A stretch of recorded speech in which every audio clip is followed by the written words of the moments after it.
చెంపకి చుక్కని పెట్టి పాదాలకి పారాణి పూసి చేతికి గాజులు వేసి కస్తూరి నుదుట దిద్ది ముత్యానికి ముస్తాబే చేసి మా హృదయాలను బోయిలుగా మలచిన ఈ పల్లకిలో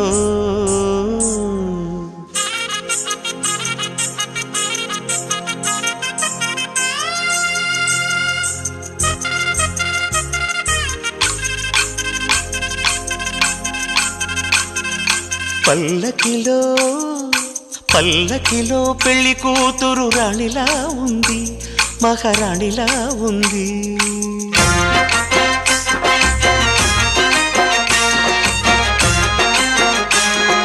రాణిగారికి సిగ్గులు వచ్చే, రాజుగారికి చిరునవ్వొచ్చే, ఈ ఇద్దరి